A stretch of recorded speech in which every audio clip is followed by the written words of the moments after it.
In this video, let's look at blocks versus groups inside of a Traverse PC drawing. I've got a title block down here that started out as a block, and we converted it to a group and stored it with the template. Now the difference between a block and a group is that groups allow me to edit the individual objects. So I can come in here and where it says drawn by and name, I can put the cursor over that name object, right click, go to properties, and type in whatever I want to here for the name. And I've actually edited what otherwise would have been a block without having to explode it and recreate it. So groups are nice like that. They still move like a block. But I want to just back up real quick, delete this one for a moment, and show you how we started with a block for this. So let's choose Insert, Block. Let's find our title blocks. Open that folder. Here's a rounded square. I think the one we had there was a square one. Let's just bring in that one. That would be fine. And place it down here. Okay, as a block, I can pick this up and move it where I want. Okay, but if I right-click to edit it, I only get the block reference. So I can't modify individual pieces of the block. I can do that if I first right-click it, and I look for this groups and blocks. These are things I can do that make sense.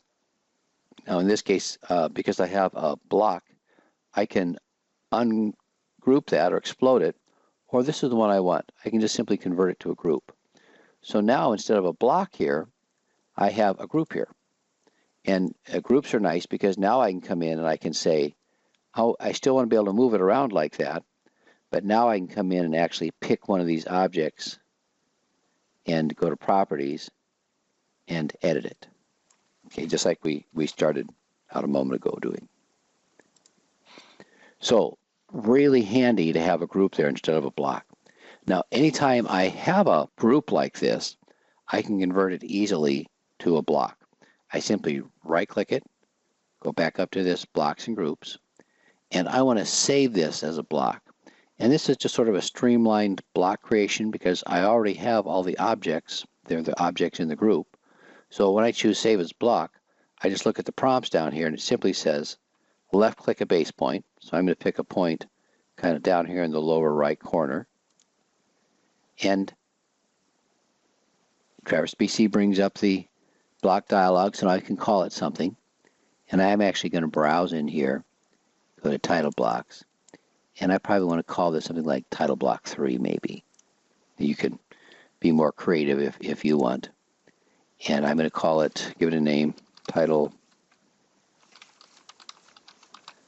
Block 3. Make sure it's paper space. Everything else looks, well, I probably should set the height of it, I suppose. And then choose OK. So now I have a new block, Block 3. That I created from a group. So real easy to interchange blocks and groups inside a Traverse PC.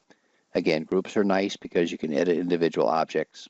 And if I were to write this as a CAD file, those groups would come across as those individual objects, not as a block reference.